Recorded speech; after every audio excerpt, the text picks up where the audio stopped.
오늘 말씀은 구약성경 느헤미야 4장 7절에서 14절까지의 말씀입니다.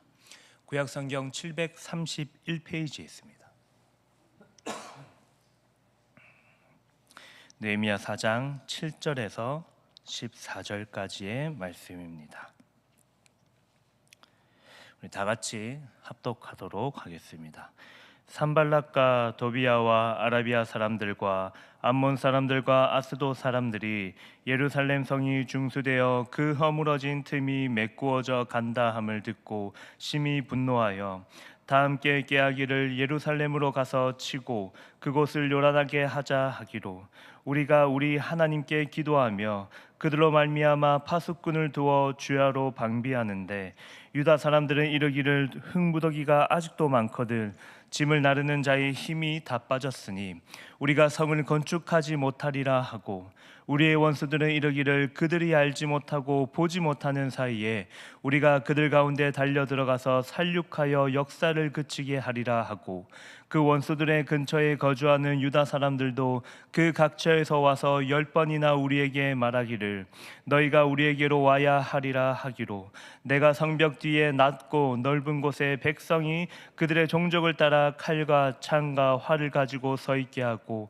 내가 돌아본 후에 일어나서 귀족들과 민장들과 남은 백성에게 말하기를 너희는 그들을 두려워하지 말고 지극히 크시고 두려우신 주를 기억하고 너희 형제와 자녀와 아내와 집을 위하여 싸우라 하였느니라. 아멘. 여러분, 사람들에게는 공통적으로 갖게 되는 두려움이 있다고 합니다. 먼저 가난에 대한 공포입니다. 그리고 우리가 무언가를 할 때 다가오는 실패에 대한 불안과 두려움이 있다고 합니다. 그리고 나아가 질병에 대한 공포가 모든 사람들에게 있다고 합니다. 그리고 사랑하는 사람을 잃을 것에 대한 두려움, 그리고 노후에 대한 불안감, 그리고 자유를 상실당할 것에 대한 두려움이 모든 사람에게 있다고 합니다. 그러나 사람에게 가장 큰 두려움이 무엇이냐고 물었을 때는 죽음이라고 합니다. 그 죽음의 두려움과 절망이 모든 사람들에게 주는 가장 큰 두려움이라고 말합니다. 아마도 모든 사람이 죽음이란 막연한 사실이 자신의 눈앞에 다가온다면 이를 두려워하지 않을 사람은 단 한 사람도 없을 것입니다. 이처럼 생명의 위협을 가져오는 것은 사람에게 큰 두려움을 가져다 줍니다. 오늘 본문에서도 이 죽음의 두려움에 선 인물들이 등장합니다. 누구겠습니까? 바로 예루살렘 성벽을 재건하는 이스라엘 백성들입니다. 그들은 현재 예루살렘 성벽 재건을 원하지 않는 무리들에게 전쟁의 공포와 죽음의 두려움에 사로잡히게 되는 장면이 오늘 등장하고 있습니다. 막연하던 이 전쟁의 소문이 자신들의 눈앞에 다가서게 되자 마치 전의를 상실한 사람처럼 행동하는 것을 오늘 본문을 통해서 우리는 확인할 수 있습니다. 오늘 본문에서 느헤미야와 이스라엘 백성들은 이 성벽 재건을 위한 공사를 계속해서 진행하는 것을 확인할 수 있습니다. 그들은 수많은 방해와 사건들 속에서도 예루살렘 성벽을 재건하기 위한 노력을 멈추지 않았습니다. 예루살렘 성벽을 재건하는 이 사실을 비아냥거렸던 산발락과 도비야와 게셈이 오늘 등장합니다. 그들은 예루살렘 성벽이 재건되기를 원하지 않았습니다. 그리고 이스라엘 백성들에게는 이 성벽을 재건할 만한 능력이 없다라고 생각했던 무리들입니다. 그럼에도 이 예루살렘 성벽이 재건되고 있다는 소문을 들었던 이 무리들은 주변 민족들과 함께 군사를 일으켜 이 예루살렘 성벽을 공격할 계획을 세웠습니다. 이에 수많은 이방 민족이 동참하게 되었습니다. 오늘 본문을 보면 동쪽으로는 암몬 사람들이, 서쪽으로는 아스돗 사람들이, 남쪽으로는 게셈과 아라비아 사람들이, 북쪽은 산발락과 사마리아인들이 예루살렘을 고립시켜 놓은 상황이었습니다. 여러분, 이에 대한 이스라엘 백성들의 반응은 어떻겠습니까? 지금 동서남북으로 자신을 둘러싸며 이 예루살렘 성벽을 재건하고 있었던 이 이스라엘 백성들에게 다가왔던 이 적들이 그저 수많은 소문들로만 들었지만 이제 자신의 코앞에 다가왔었던 이런 상황 가운데에 이스라엘 백성들의 모습은 어떠했겠습니까? 여러분, 그들은 실제로 이 소문을 직접적으로 와닿게 경험했을 때는 그들은 이제 이 성벽을 쌓아 올려야 한다는 것에 대한 의욕을 상실하게 되었습니다. 물론 성벽 재건을 위한 노동이 그들을 지치게 만들었을 수도 있습니다. 그러나 그들이 소문만 듣던 방해를 직접적으로 당할 것이라는 사실이, 그리고 이 성벽을 방해받을 것으로만 끝나는 것이 아니라 직접적으로 이 전쟁의 위험과 죽음의 두려움 앞에서 그들의 모든 전의를 상실하게 되는 것을 우리는 오늘 본문을 통해서 확인할 수 있습니다. 여러분, 이제 이스라엘 백성들은 어떻게 해야 하겠습니까? 어떻게 하면 이스라엘 백성들이 다시 마음을 가다듬고 이 성벽 재건을 위한 일들을 다시 실행할 수 있겠습니까? 여러분, 보통 전쟁이 날 것 같으면 어떻게 하셔야 할까요? 어떻게 이 전쟁을 대처하며 이 전쟁에서 우리가 우리의 편으로 다시 한번 이 모든 사람들의 전의를 회복시키며 이 성벽 재건을 위한 일을 할 수 있겠습니까? 여러분, 수많은 사람들은 이 전쟁이 날 것에 대비하는 것이 무엇이냐고 묻는다면 수많은 사람들은 이렇게 얘기할 것입니다. 우리가 좀 더 이 전투력을 강하게 하고 그 수많은 적들을 상대하기 위한 모든 것들을 준비해야 된다.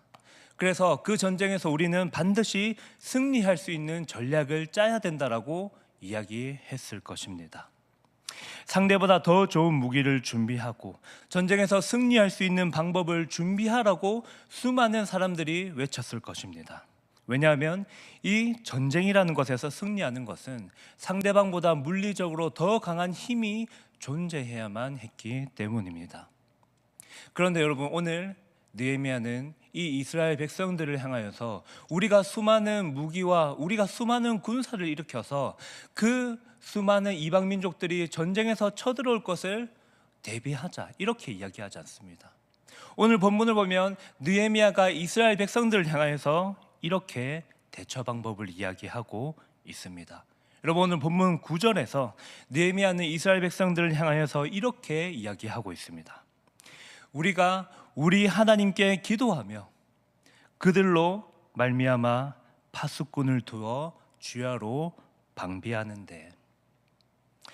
여러분, 조금 이상하지 않습니까? 이 죽음의 위기 앞에 섰음에도 불구하고 느헤미야는 지금 군사력을 강화시킬 것을 이야기하는 것이 아니라 오히려 우리가 우리의 하나님 앞에 기도하자라고 그 이스라엘 백성들에게 요청하고 있습니다. 여러분, 느헤미야는 두 가지 대책을 세웠습니다. 먼저는 기도를 통하여 이스라엘이 처한 상황을 하나님께 알리는 것이었습니다. 그리고 경비를 세워서 밤낮으로 성과 성벽을 쌓는 사람들을 지키게 하는 일이었습니다. 어쩌면 느헤미야가 세운 대책은 현실적이지 않은 대응책이었습니다. 오히려 수많은 사람들에게 어리석은 병법이라고 그렇게 무시를 당하고 질타를 들을 만한 방법일 수도 있었습니다. 여러분, 한편으로는 이 느헤미야의 대책이 오늘 이 성전과 성벽을 쌓는 이유와 목적이 무엇인지를 우리에게 알려주고 있습니다. 여러분, 이 예루살렘의 성벽은 바로 이스라엘과 이방민족의 구별입니다. 여러분, 구별됨은 거룩함을 이야기합니다. 즉, 이스라엘 백성들의 거룩성을 회복하는 것이 이 예루살렘 성벽을 쌓는 이유와 목적입니다. 여러분, 예루살렘의 성전과 성벽의 재건은 하나님께서 기뻐하시는 일입니다. 왜냐하면 하나님께서 자신의 백성들을 이 세상으로부터 거룩하게 하시는, 즉 구별하게 하시는 방법이었기 때문입니다. 그러므로 그들이 재건하는 성벽은 그들에게 하나님께서 이스라엘 백성들과 함께 하신다는 믿음을 요청하고 있는 것입니다. 여러분, 느헤미야는 이에 그치지 않고 그들에게 다시 한번 권면합니다. 4장 14절입니다. 제가 4장 14절을 한번 읽어 드리도록 하겠습니다.